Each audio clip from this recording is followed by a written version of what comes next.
Thank you for inviting me, and thank you everybody for showing up.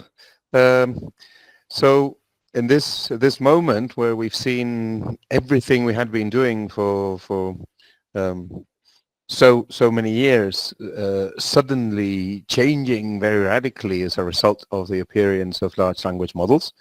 Um, and at first we tend to be shocked because we see that a lot of things that we had been trying very hard to achieve and couldn't quite do suddenly become very easy. And storytelling appears to be one of them. But I think this is only really happening in the surface. What happens is that we need to, as a result of this revolution, we need to rethink our goals. We had set ourselves very not very ambitious goals. We were going for the low-hanging fruit, the things that we could do easily with the, or not so easily, but things that we could achieve with the technologies that we had at hand. And suddenly, the advent of all these new ones has changed the rules of the game. So what I want to do today is to take you on a short trip of the things we have discovered in our research on trying to generate narrative over the past 20 years. And I will not actually show you how large language models fare at these. We are trying progressively to test how many of these things large language models can do and cannot do. In general, I can tell you there's a lot of room for improvement, but that's only being very positive. So let me I have to move somewhere else to actually be able to move my slides. Okay, so we do know that narrative is a fundamental mode of communication, and we tell stories, and we have been telling stories for a long time, and a lot of transmission of cultural knowledge for centuries has been in the mode of stories, and stories have acted as a collective memory for many cultures.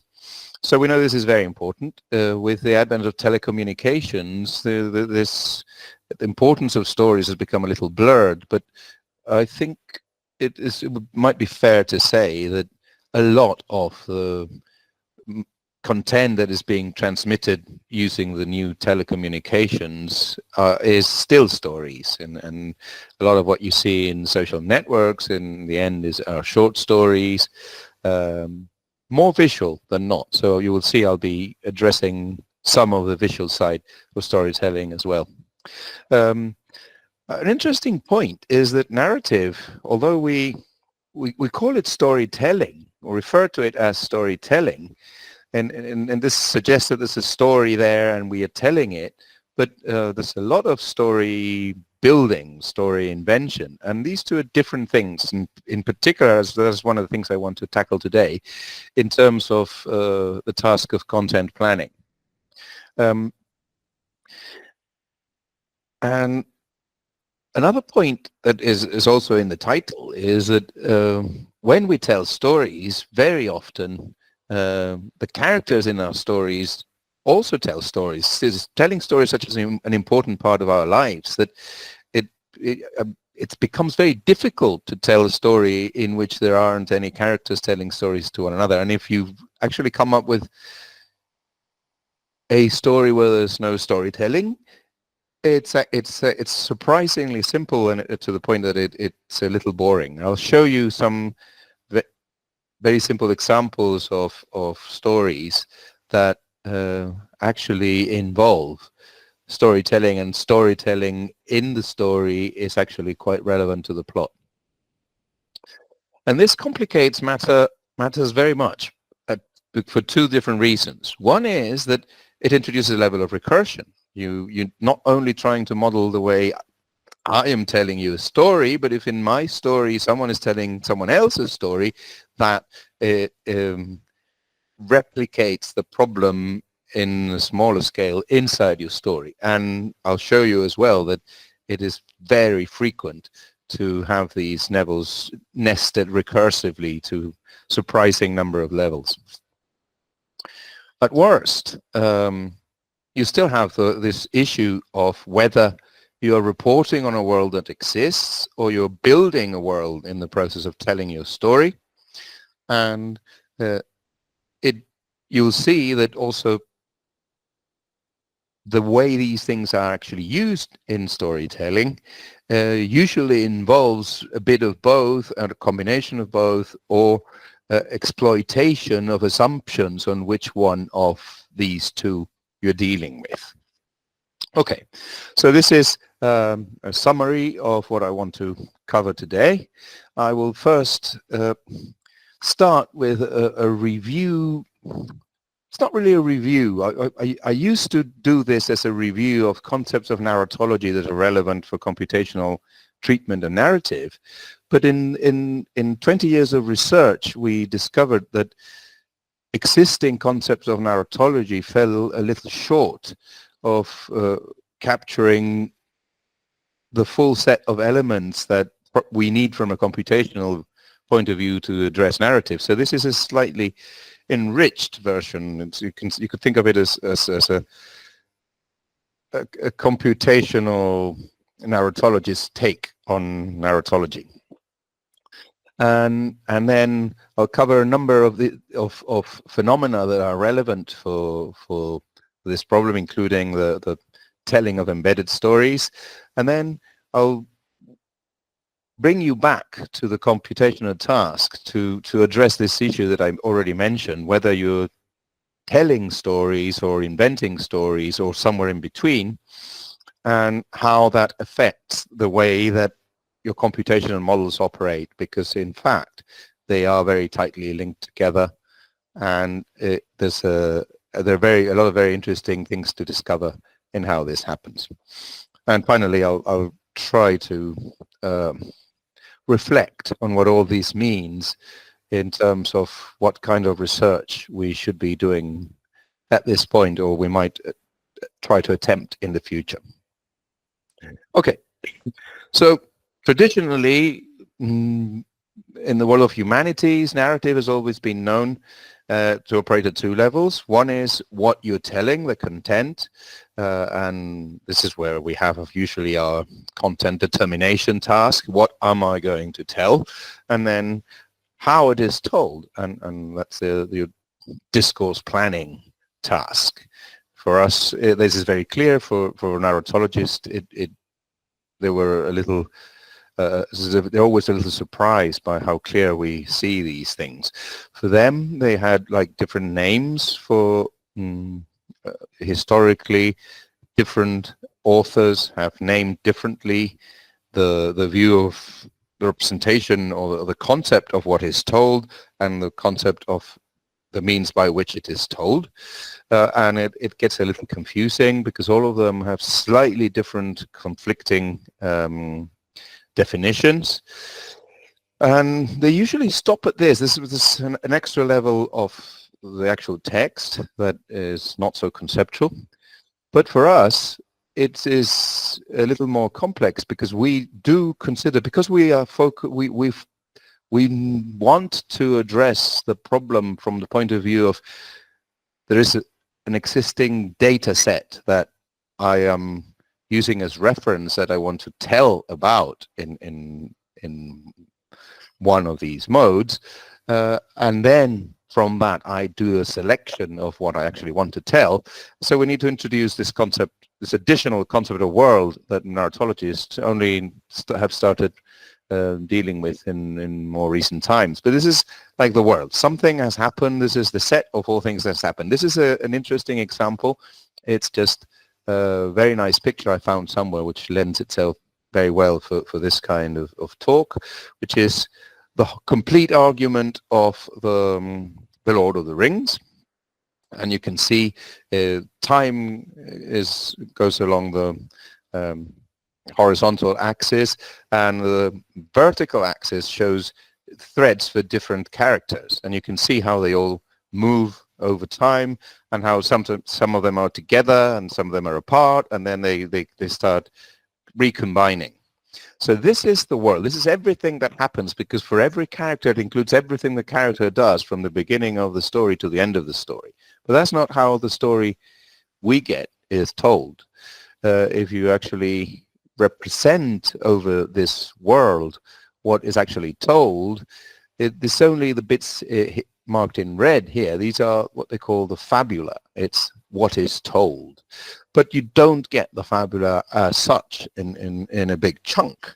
In fact, when deciding what part of the world will be included in the fabula is essentially what we know as content determination. But the task of deciding how to tell this is even more complex, because the telling is sequential. So it starts with Bilbo's birthday party, where all the hobbits are together in the Shire, and it tells the story of all those, and then they leave the Shire and travel to Rivendell, where they attend the Council of Elrond, where they meet a lot of other people who come from somewhere else.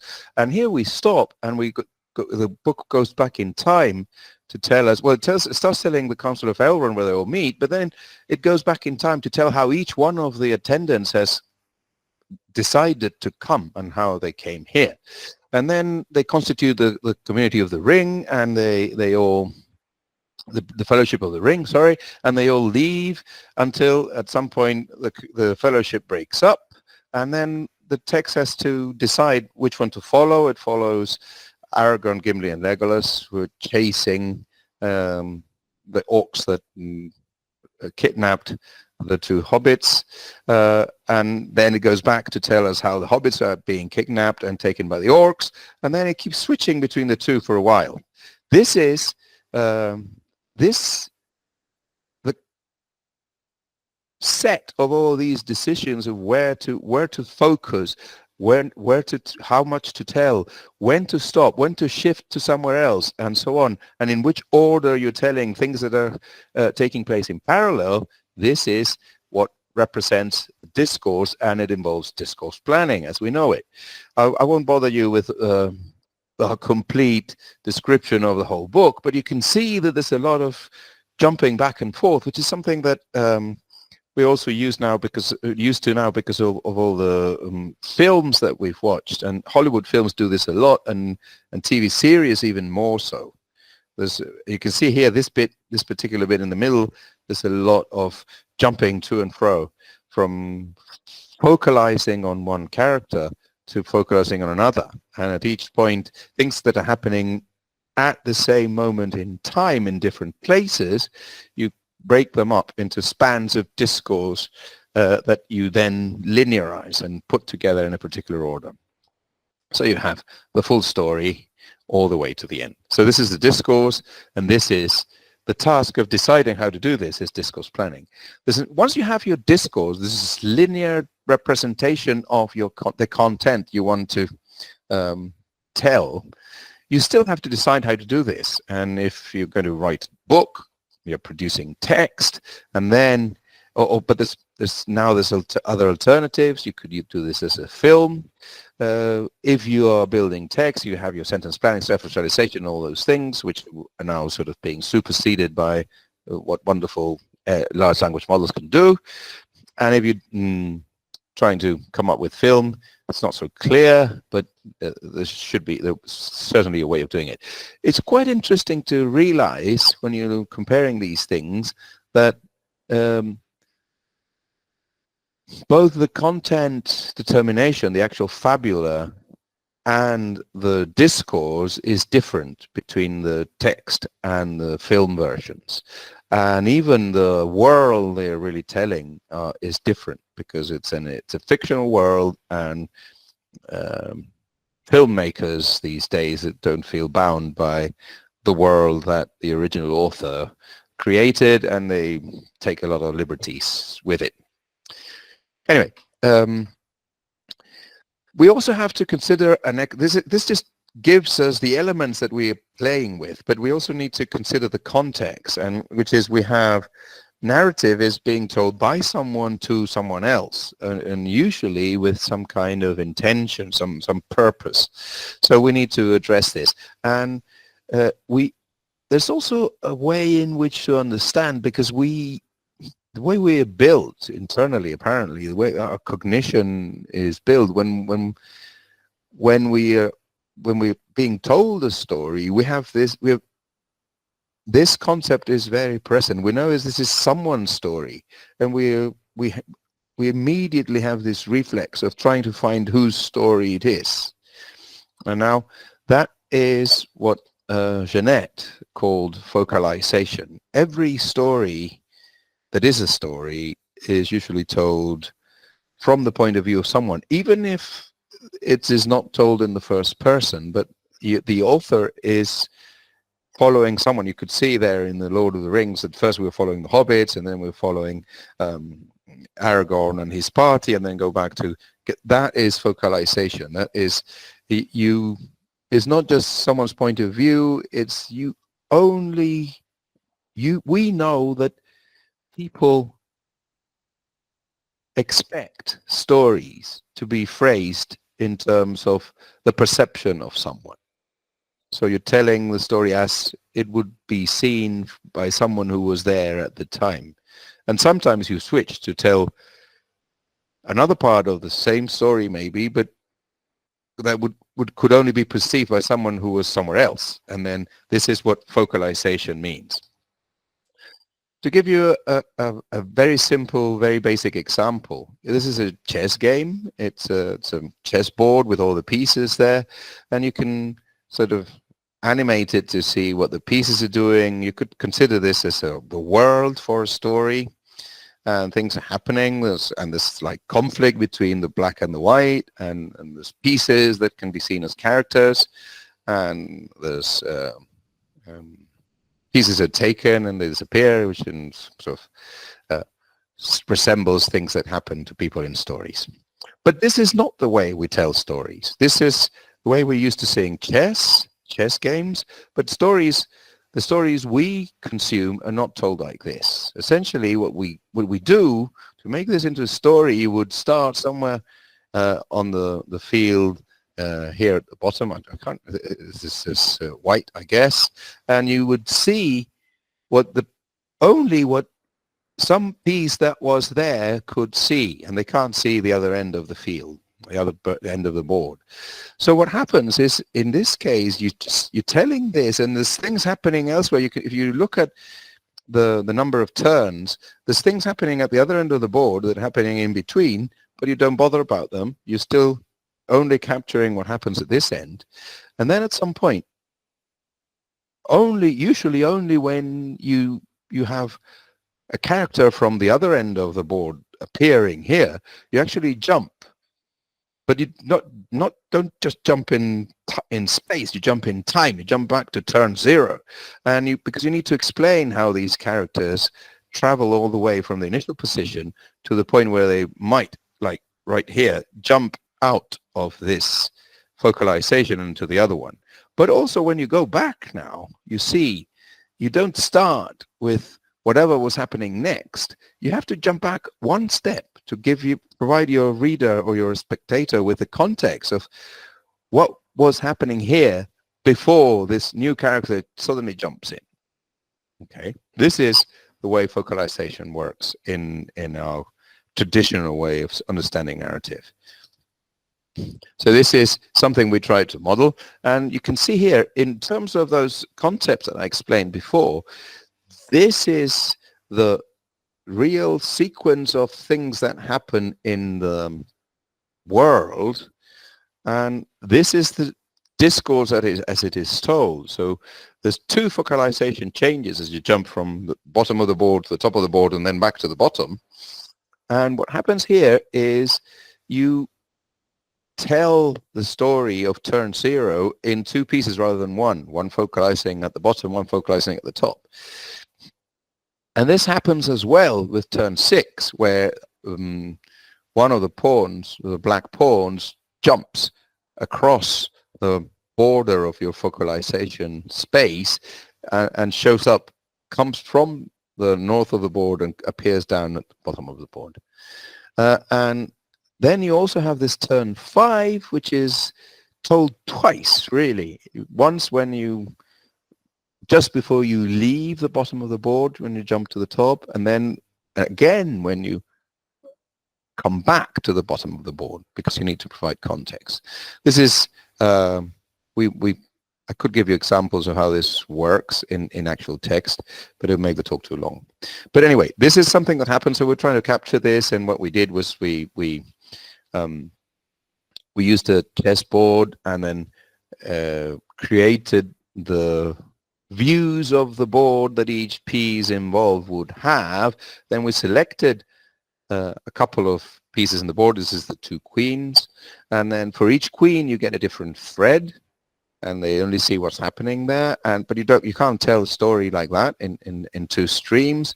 So you need to find a way of merging the streams and a way of assigning relative points in the final discourse for the story to each span for each of these.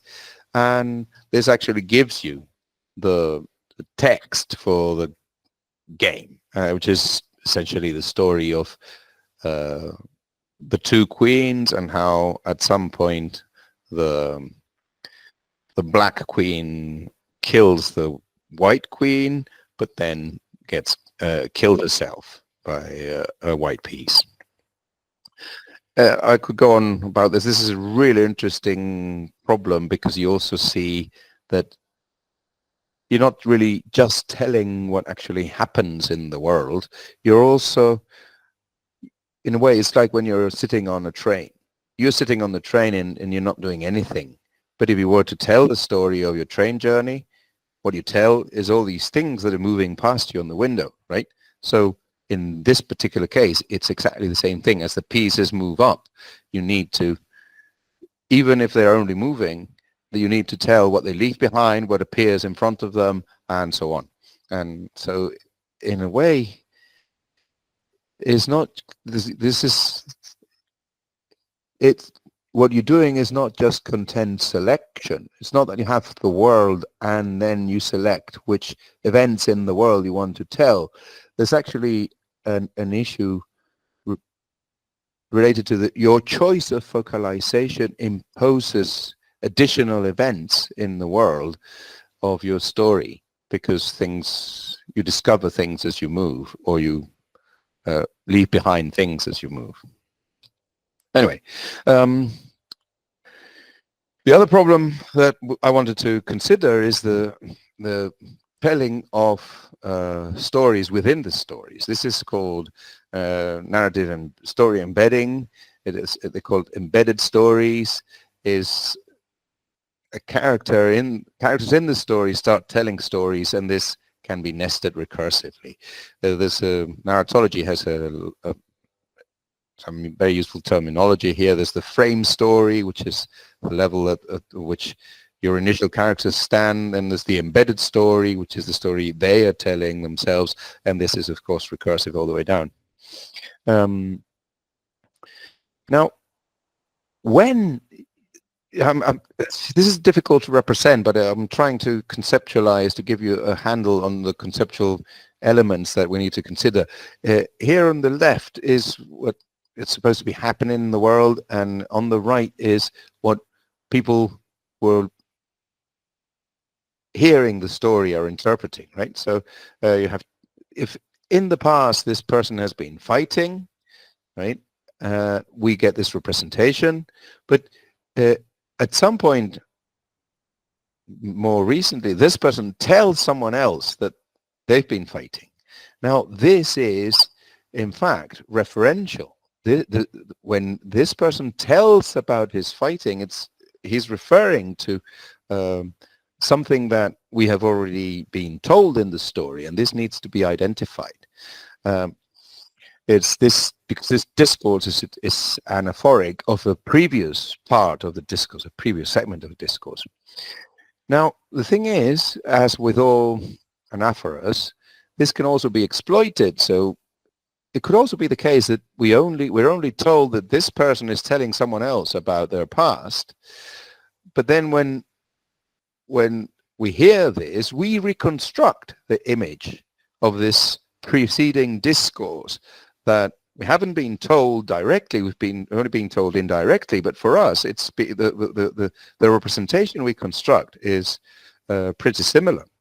And this can be exploited, of course. So in some cases, and we know this happens, what we are told, the story we are told is not true, is different from the one that actually happened. And then we get deceptive discourse, maybe, and we are very used to taking this into account when we listen to other people's stories. We tend to drop it if the stories come in video form, because we have this tendency. We did it for speech very early on, for writing later, for print, for audio, and now it has happening for video, right? When we get these magic means of transcribing reality, we just assume they have to be true. If we see something in print, it has to be true. Then we learn that false things also get printed, and now we have this thing with videos and fakes. Anyway, there's another issue here, which is when someone tells these things, and we have been told that this black guy was hitting someone else, but then he comes up and says that someone else hit him. We actually have this ability to construct both of the possible interpretations together, and we can hold them in our mind for a long while. And this, in fact, happens very often in stories, and we'll see that this is how we need to model this in some way, because a lot of the stories at their core are based on creating these kind of conflicts and exploiting these kinds of conflicts as means of generating interest.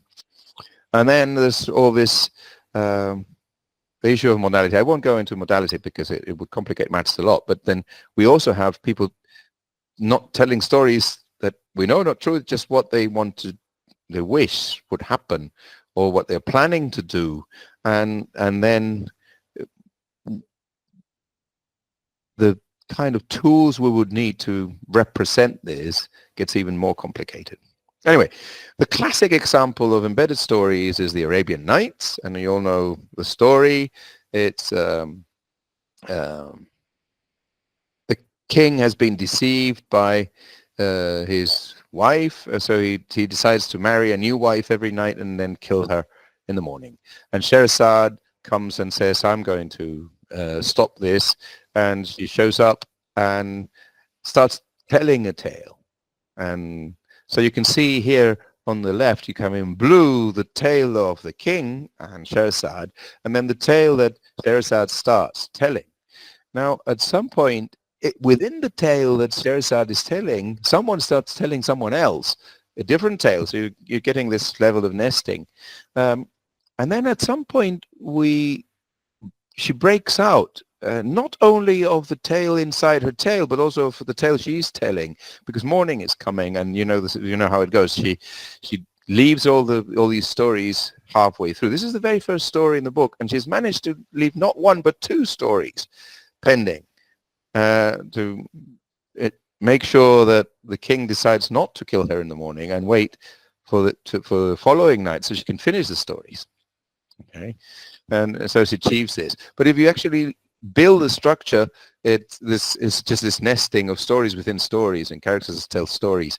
And I think it's at the highest number of nesting you can find in the Arabian Night is 9. There's nine levels of stories at one point. Anyway, but you don't have to go to these very specific, very complex stories with complex nesting structure. This is a classic. The morphology of the folktale is the one formal account of plot in stories. Vladimir Prop has this takes this anthology of Russian folktales, and for each one of them provides sorry, not for each one of them, for a number of them in his book, he provides an analysis in terms of what he calls character functions. It essentially describes the structure of the plot bearing events within the story. Now, the interesting thing here is this is one of the classic stories. There's two brothers. Then one brother is told about a dragon who had kidnapped a princess and decides to react, goes to so this is someone telling him a story. Okay, so you can see that even in the simplest tales, this is a very short tale, but even in the simplest tale, this is a very often used mechanism. So he goes and fights the dragon, and he's wounded, and he releases the princess, but because he's wounded, he can't go up to claim his prize. And then this other character in the story, known as the false hero, goes to the Tsar and claims that it was him that had killed the dragon and rescued the princess. And this is, again, another character telling a story. And then the brother arrives and he's recognized by the princess because of his wounds. But essentially, this involves them telling the court the real story again. Okay, so in a very, very simple tale, and then of course the hero is rewarded and the false hero is punished. But in a very, very simple story, we have three instances of storytelling. And we also did analysis of this over plots for 18th century operas.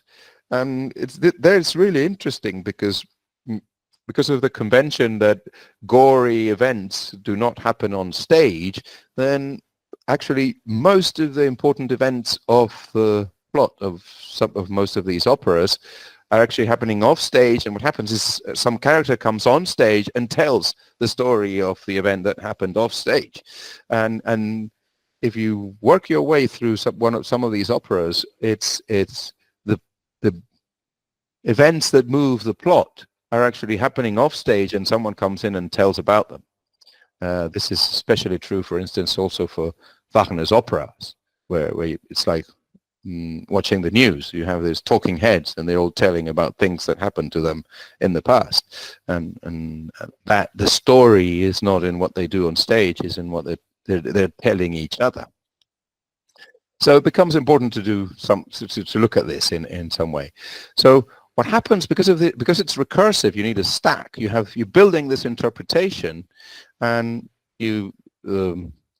someone starts telling the story, and then what you do is you need to shift the context in which of the previous story, of the frame story, into your stack, and you start a new context for the story that you're being told, and then you build this little story, and when you finish, you need to bring back, of course you need to keep a copy of this new story that you were just building, bring back from the stack the context of a previous story, in some way insert the story you've just been told within the interpretation of the bigger story, but marked as an embedded story, and then you carry on. And then include some means in the frame story that refers to the telling of the story in the embedded story. So this is something that needs to be done. And you can see this, you may think, oh, all these Russian folk tales, they're so complicated, so different from us. No, it's not true. This is the start of the script for The Princess Bride, which is a movie some way back. So there's this little guy, he's sick in bed, and his grandfather comes, and this is the main frame story of the movie, which is grandfather comes and he brings a book, and he offers to read the story of the book to the child. Okay? So you can see that even the initial scene already includes some kind of referential, anaphoric reference to something that has happened that we haven't been told, and we build indirectly this. But the really interesting thing is this is the world in which the characters at the beginning of the movies live. But then when the grandfather starts telling this, reading from the book, the mother leaves, grandfather starts reading, and he tells the boy, and what does he tell? He tells about events in a different world, fictional world, and the movie starts shifting from the real world to the fictional world, and we build both interpretations. We can build a representation of the real world, representation of the fictional world, and we have no problem dealing with this. And and at some point the film just sort of focuses on the fictional world, and you get this classic story of the meme, my name is Inigo Montoya, you killed my father, prepared to die. Well, this is just it, right? It's Inigo meets this man and tells him the story. And now when we hear this, we know that this story that Inigo is telling took place before. It takes place in the fictional world, not in the real world, and we need to be able to keep track of these things if we're trying to build a representation of this that is faithful to the story. But we know it happens before the very first event that we've been told about within the fictional world. So we need to be able to build this thing, and we don't have specific timestamps, but we have to deal with relative order between all these. So this bad man commissioned Inigo's father to make a sword, and decided not to pay, and kills Inigo's father. Inigo is very young, challenges this man, but he's beaten, he's defeated, and is marked in the face. And this is a story he's telling. So this is something that it's an essential mechanism that we use in a lot of stories, a lot of times.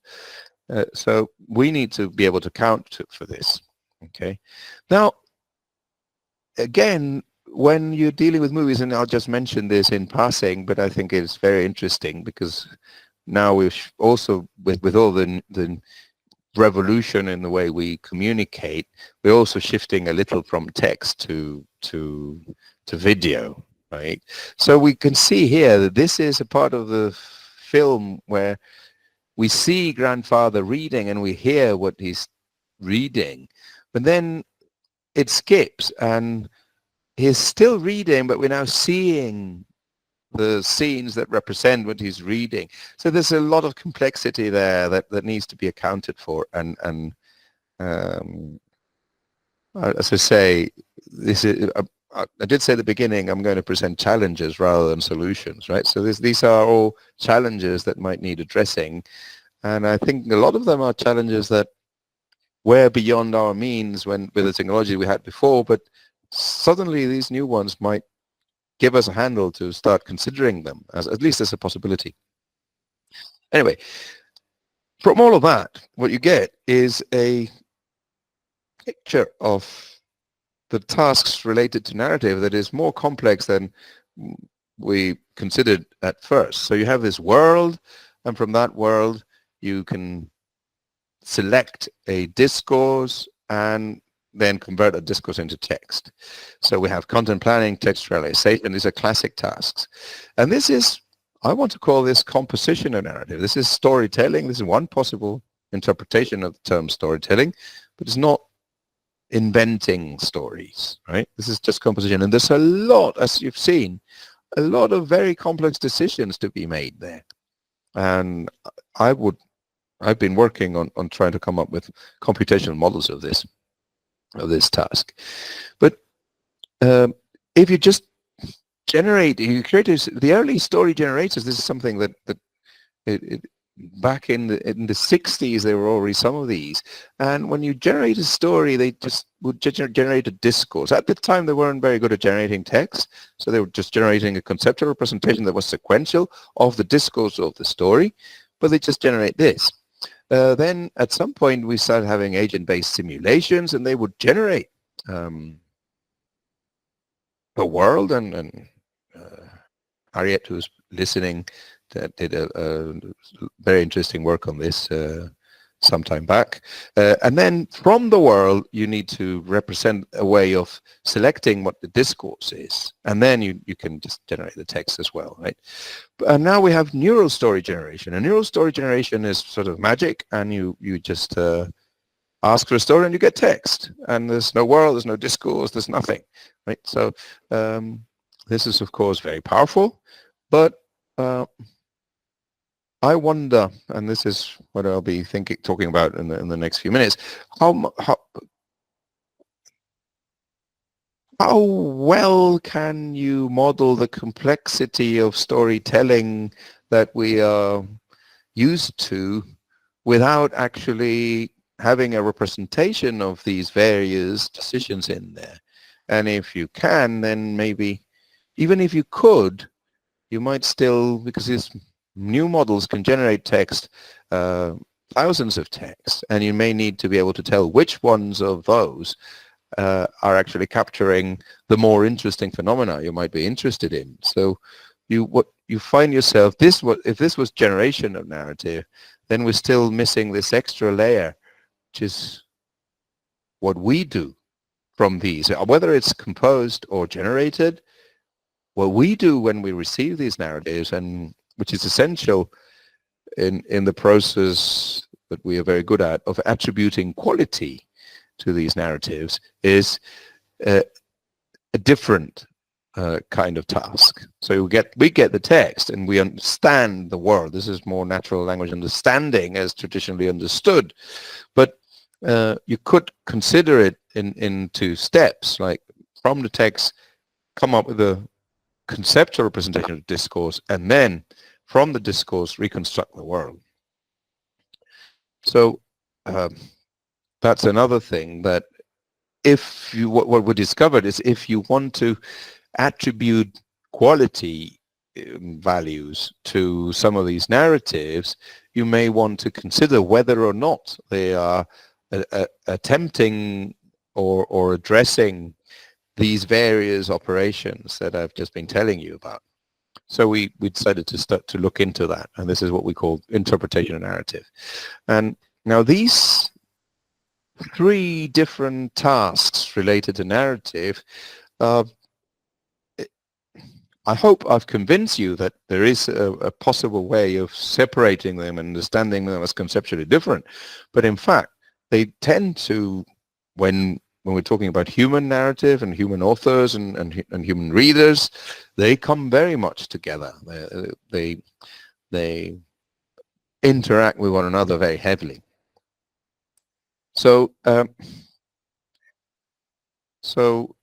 if you think of your author and your reader and this Shannon's theory of communication, there's an encoding and a decoding. The author has an intention and they invent something that they want to tell. Then it's composed into discourse, then it's encoded into a message. This is, of course, a simplification that we might want to achieve to have some kind of pipeline, which we know is not the only way of doing things, but it will help us to understand what might be involved here. And then this message is passed on to the reader, and then the reader decodes that into some kind of understanding of the discourse, and then interprets that into a meaning, and then this is an extra level, which is more sort of appraisal, emotional, if you like, and comes up with an impression. And from that, the reader infers what the author meant. And communication is successful if the intention that the author had resembles in some way what the reader is interpreting. But we know that this is not the way we write. When we sit down to write scientific papers, we don't just invent, compose, and encode.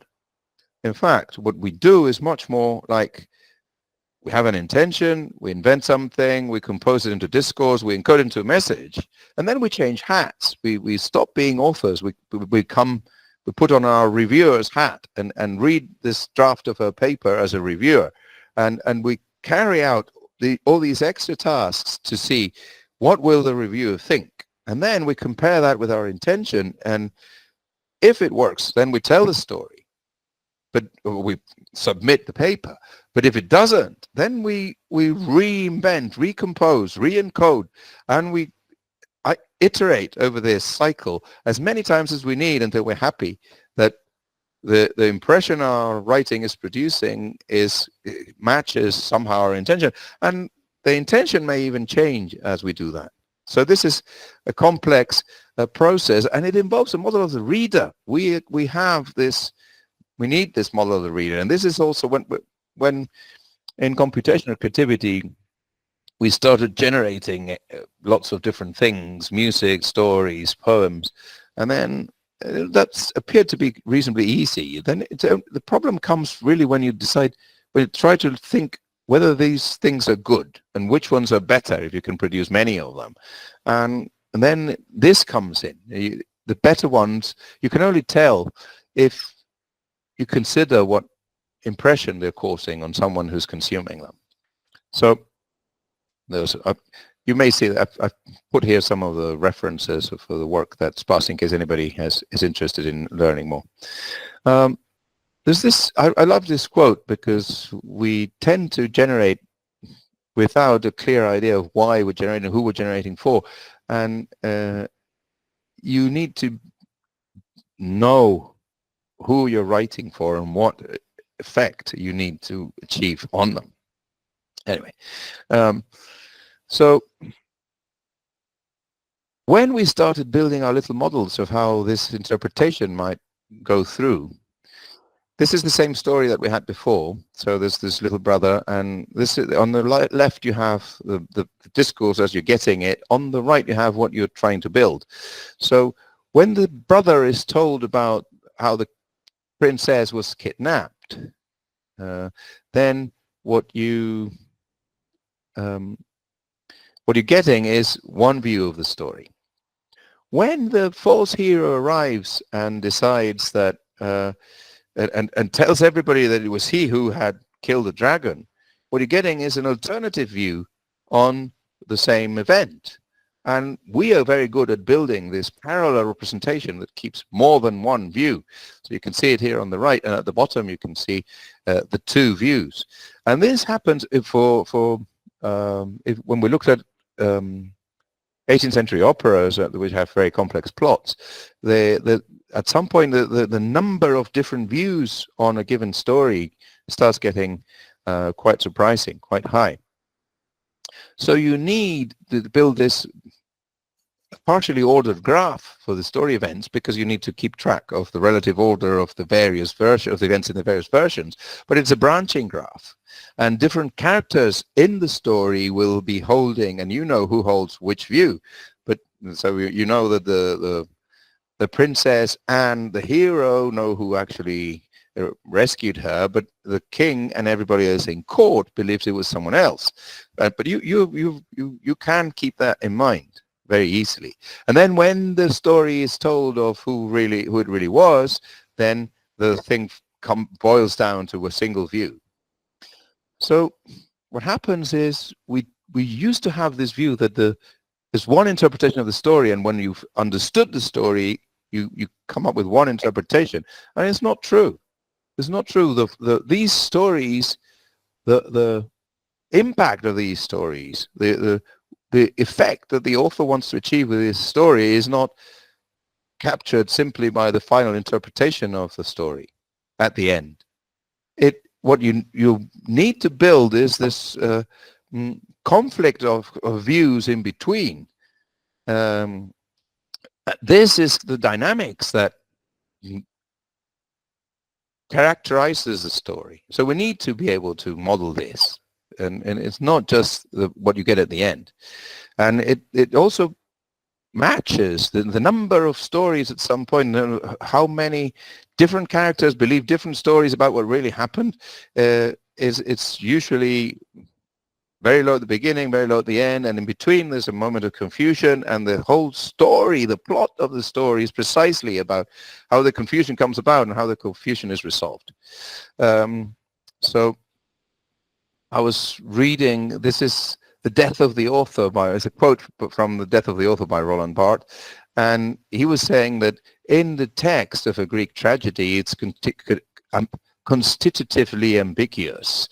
There's a lot of words with double meanings, and every character understands them differently, but the reader understands both meanings of the words, and they also see how only some of the characters are understanding one of the meanings and who's understanding which one. And this is what gives the tragedy its power. So this is not something I'm pulling out of my hat. It's something that's been understood for a long time.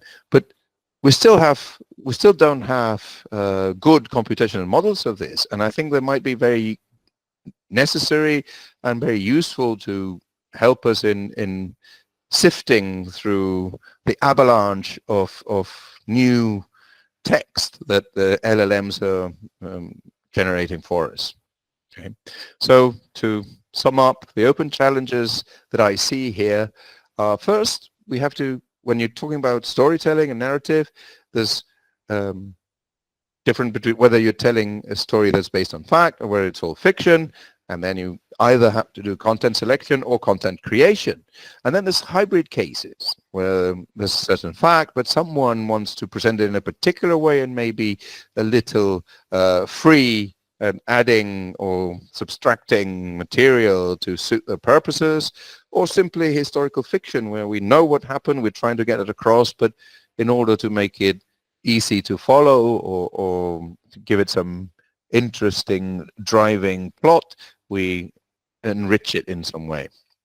Then there's focalization, where narratives are built by shifting views across different characters, and different spans of the narrative are focalized on different characters, and this is a mechanic that has been in use for centuries, and we are all completely familiar with it when reading, but we still have very poor computational models of this, and our systems cannot do it.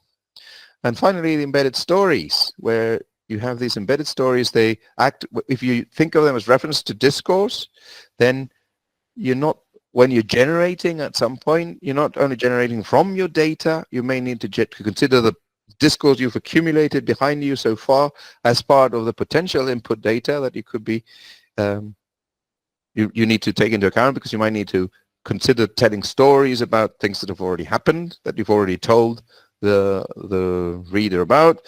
Then this is again another thing that our stories use very, very often, which is flashbacks, where you're telling a story in a certain time frame, and then suddenly one character jumps back and tells you about something that happened in the past. And again, we need to know how to select when to do this and how to do it, and how to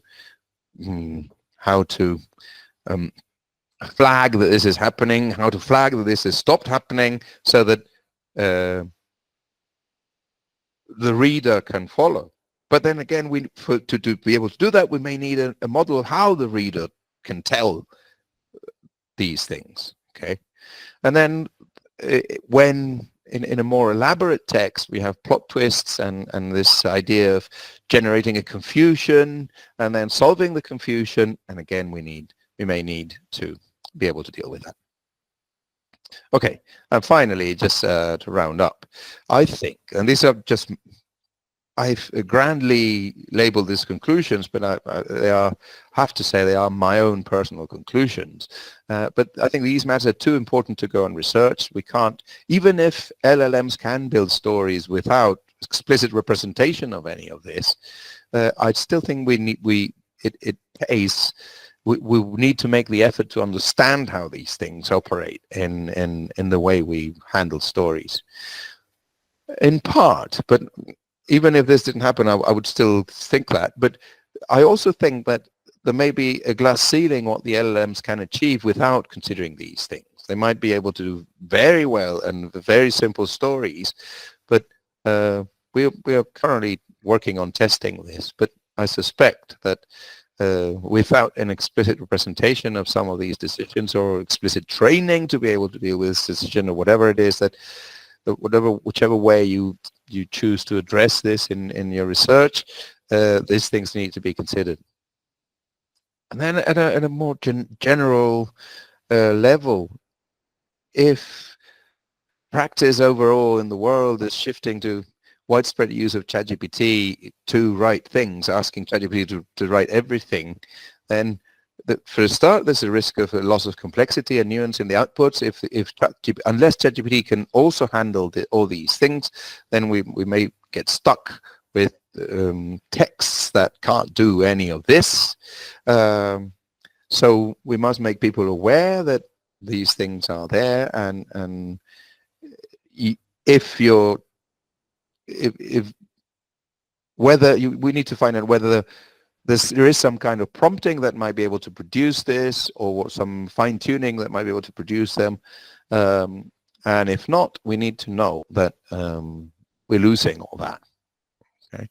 And especially if human authors are going to be relying on ChatGPT, then it is the human authors who might make these decisions. And then you need to consider whether you want to have a flashback here or flashback there, whether you want to have an embedded story, whether you want to focalize on this character now and on this other one later, whether you want this story of yours to have more than one interpretation at some point and then resolve, then you need to be aware of this and make sure you can ask your, at worst, make sure you can ask your LLM to deal with it. And so I think AI research, and I think it's a good time for this, because so many other things that we were busy with suddenly seem solved and out of the way. Maybe it is time to consider these. There's the other issue is there's no data on this, as always, right? We don't have annotated text with these things, so that's another task that it might be ahead if we want to do this. So thank you very much.